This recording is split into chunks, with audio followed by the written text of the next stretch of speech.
What's going on, everybody? It's me, Truck Driver Sean, and I have been with Deviant Guitars for 1 year.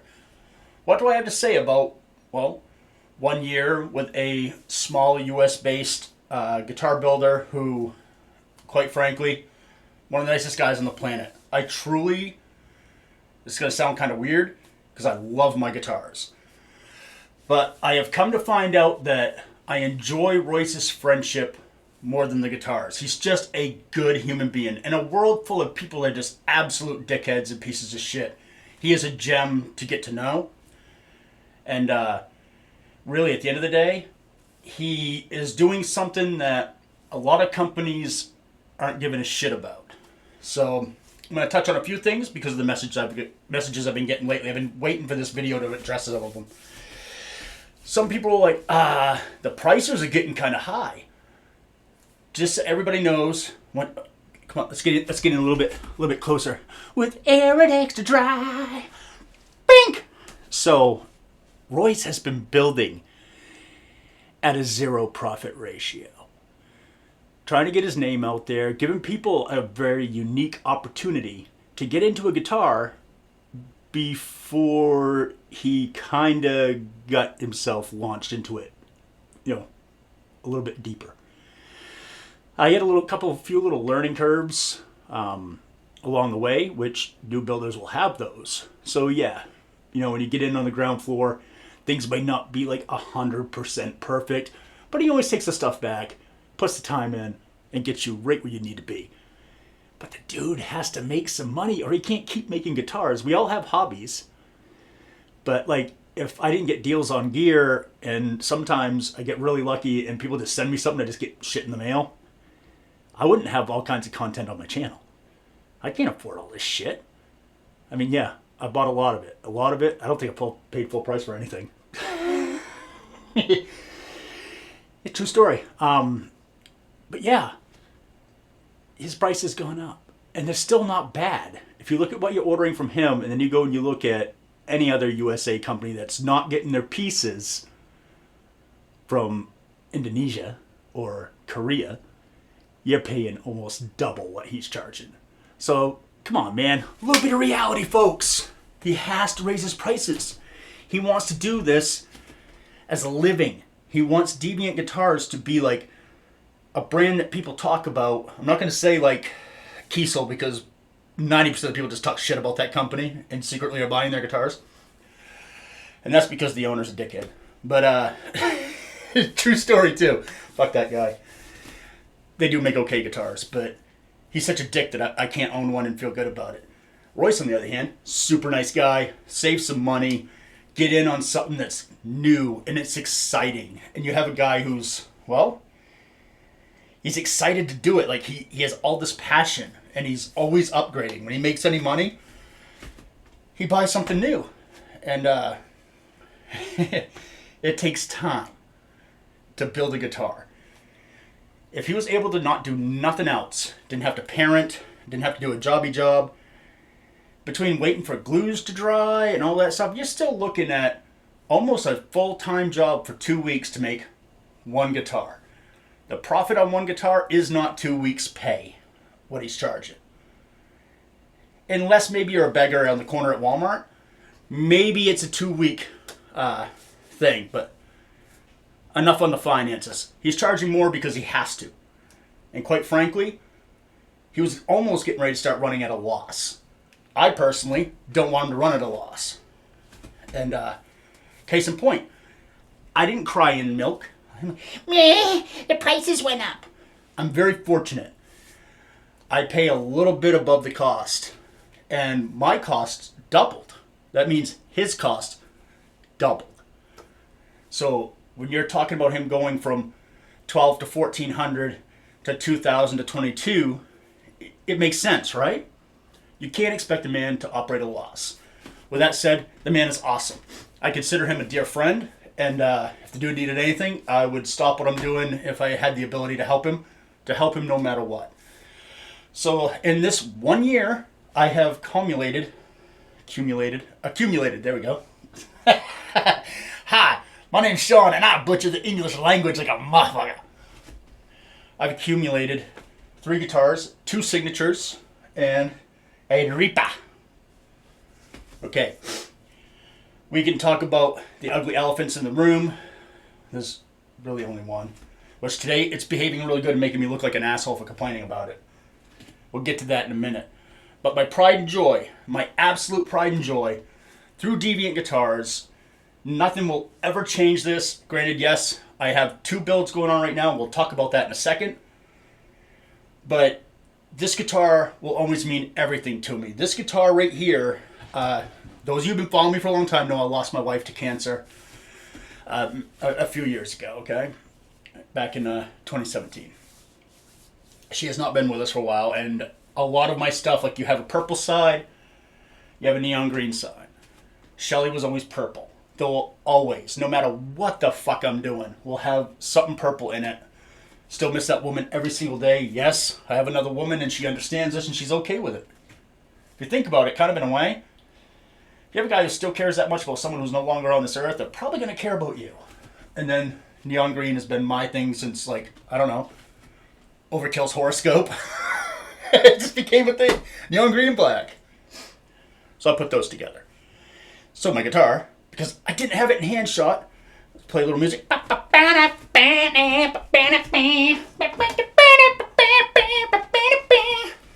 Ah! Fucking ceiling fan sucks.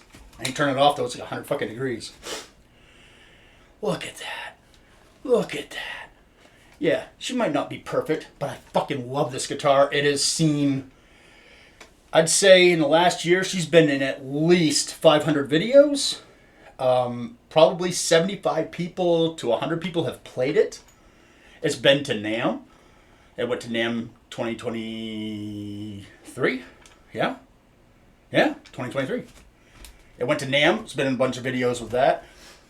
It's been through some changes. It's had a long, tedious pickup journey. I changed the bridge. Went from I have fingers too fat to push the button thing to a push-pull for on and off. Other than that, it's kind of the same after that. But you can tell, like, you know, back when Royce was figuring this out, it's got tool marks and stuff on it. I mean, stuff that he wouldn't do now. You know, it just... Oh, she's squeaky. I like it when she's squeaky. But this is my baby. This is a brainchild that I cannot believe he actually pulled it off. Shit I said to him. How he got it, I don't know. He told me he just put a bunch of shit together and said fuck it and drew around it. But this guitar, I love it. It's a great shape. It's so comfortable. It's meant for people who stand up, people who sit down. It locks in good whether you play on your leg, you play in the classical position. It's just an amazing guitar. Why it doesn't do well, it's probably because I'm attached to it and I'm an asshole, but this guitar is hella fucking fantastic. It's awesome. Yeah. Let's play it for a second. Yeah. Okay, so my chain, and it's going to be the same for all the guitars, okay? It's going to be the guitar, which in this case is my signature linchpin. That's right. I'm a douchebag truck driver with a signature guitar. That's going into the Eris Effects Brutal Drive version 3, which is going into my signature amp by Redbeard Amplification called the Roadkill. And that's going into my Arachnid cab, not purple cab, which in this one I have a DV77 and a Greyhound by Mojo Tone, DV77 by Eminence. And it's being mic'd up with a Sennheiser E609 going straight into that camera. It's called a Zoom QN8. Alright, that's very cool. Let's play. Enough of that. And my playing might suck today because I totally got like a really gnarly, I wish I could say paper cut, but it's a cardboard cut from opening up a box. Fingers all swollen up. Feels like shit. But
All right, so yeah, that was my signature, the gold standard linchpin. If you order my signature, it's going to come in that purple. It's going to have the gold appointments on it. If you want other colors, you can get it, but technically it wouldn't be my signature if it's not purple. And yes, it might even come with a drawn dick on the inside of it because, hey, what's a little dick between friends? As long as it's not a big dick, we're good to go. You know what I mean? You know. You know what I mean. All right. The other one's a guitar we don't talk about very often because as good as the idea sounded on paper, reality was this is a bad idea. This is a 28-inch baritone 7-string linchpin. This is, I'm not going to blame Royce for it, and I'm not going to blame me for it. I'm going to blame inexperience and unreasonable expectations or wants or desires or whatever the fuck you want to call it. She's just a mess, but today she's behaving very well. So we're going to actually get some really good sounds out of this. And when she's behaving, it's great, but this guitar doesn't do the same thing twice. It's frustrating as fuck. It is what it is. I try not to fixate on it too much. And at the end of the day, I don't play super low. What the fuck do I need a 28-inch baritone 7-string for? I mean, I like playing low, but I don't like playing cables either, so that was kind of the thing. I could play with regular sized guitar strings, but yeah, it didn't quite work. So hey, another thing, more information about Deviant Guitars, because I ask questions, right? So, as y'all know, there's companies here in the United States that do what they call semi-customs. Belgara. And they get their wood and stuff from like shitholes, right? Because it's cheap. And they get it basically put together somewhere else because it's cheap. Nothing wrong with it. Belgar's been putting out amazing stuff. I know I pick on him because he's just the easiest one to pick on. Technically, Joe's a good dude. And he tries to make sure everybody's super happy and tries to make sure a good product gets out. Royce, for about the same price as one of his super customs, I guess you could call it, everything's locally sourced. He's out of Colorado. His bodies come out of Colorado. His necks come out of Colorado. The tops, though, he's super fussy with his tops. He gets it out of a company out in the Pacific Northwest. And as somebody who has beautiful tops on his guitars, I'm glad he does because he knows what he's doing. The tops are fucking amazing. But yeah, this has got pretty much the same exact thing as the other one does, except for it has just a regular 7-string bridge from Hipshot. Has an EMG 81X, again with the push-pull.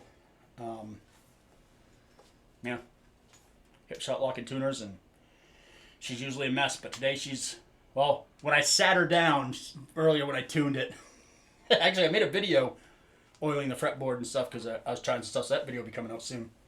But yeah, this right here, I love playing it, but it fights me. Oh my god, does it fight me. So yeah, cool beans. So let's just play some 7-string fuckery.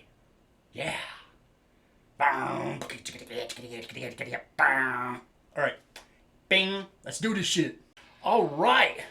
We're all hooked up again. Just in case you missed it. And you're one of those skip around motherfuckers that don't want to hear me run my suck hole and you just want to see the guitar playing, which is beyond me why you want to do that. We have the Linchpin 7-string. That is going into the Aris Effects Brutal Drive V3, which is going into my signature amp by Redbeard Amplification called the Roadkill, which is going over bing to the super duper awesome Arachnid cabs, 2x12 loaded with an Eminence DV77 and a Mojo Tone Greyhound, mic'd up with a Sennheiser E609 going directly into that camera. That's right, that is a Zoom Q&A. All right. And my vocal mic's just some shitty MPM 1000. It's $50. It's cheap as shit, but does the job. So I don't care about looking cool. I don't need to have that microphone coming at my head like a dick at a gay bathhouse. So yeah, I just use that one. Chase knows what I'm talking about. He goes hard on that motherfucker. All right, let's fuck around.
Now we're here with the Reaper. This was Royce out of Royce's first production run. It's straight up not stock anymore. Took off the regular hip shot bridge, put on a hip shot Ibby because I'm just a huge fan of the Ibbies. Took out the Fishman pickups because I am not a fan of Fishman pickups. I was until I had to like put it side by side with something. I was like, nope. So I put the EMG Demoniums in there. That's the Jim Root signature pickups. Yeah, other than that, she is stock as fuck. Yeah, great guitar. Good shape, super Stratland. You know what I'm saying?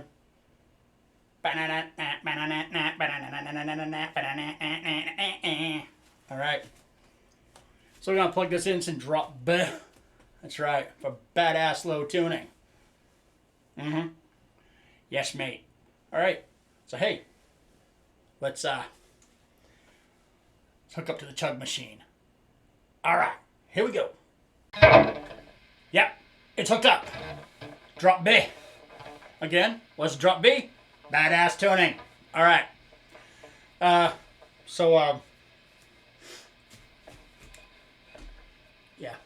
Let's make some noise.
What's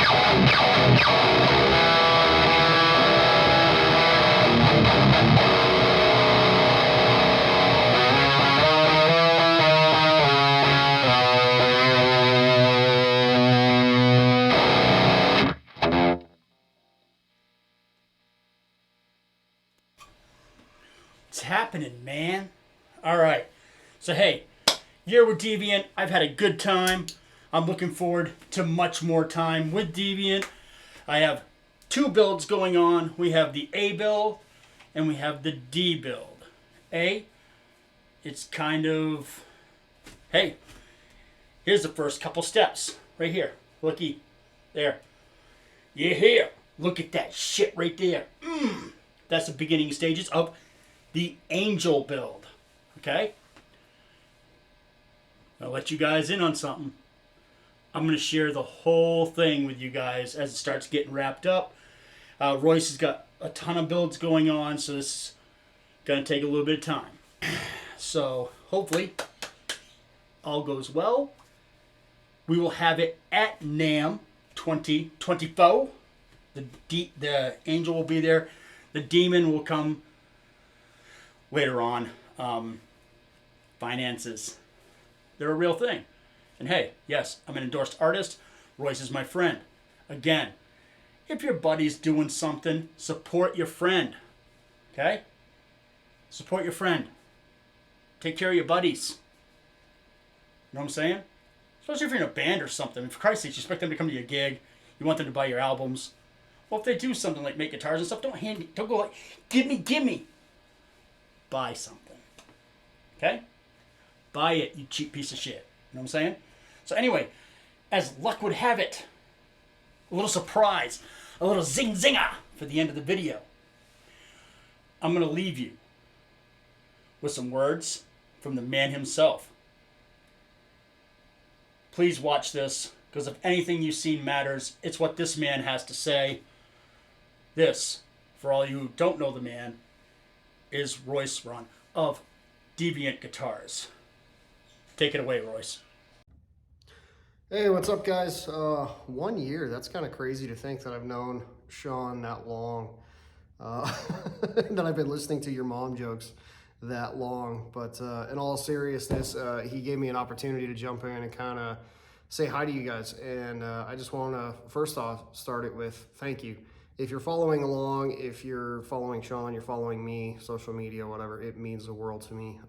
This is my passion project. You know, I do this all in my free time amongst being a single dad and working a full-time job. So, you know, I crank out as much as I can. And in that year, looking back on it, it's kind of crazy to think that that 30% off sale that I did to just try and get my name out there, and Sean jumped on, you know, that everything that's happened in that 1 year. I mean, I got to go to NAMM for the first time ever. Sean went there, hung out with me. We shared a hotel room. He's become one of my closest friends, and he's just an awesome supporter. We've had a blast. You know, I got to build 2 guitars for the guys at Orbit Culture, Richard and Nick, and hang out with them a day at a show because of what I do as a passion. And it's been absolutely insane to think only a couple of years ago, I was working on my 3rd guitar. You know, I'm going on year 4 now. And the amount of growth that Deviant Guitars has had is just, it blows my mind, and I am so grateful to be doing this. And I'm looking forward to the next year. It's going to be a lot of fun. You know, right now I am buried beyond belief in work, but I'm super happy about it. I'm super excited. We got some really cool stuff coming out. We do have a sale on Taylor Danley, another huge supporter, another great friend of mine. His signature model, the Grimoire, we're doing a production run on that.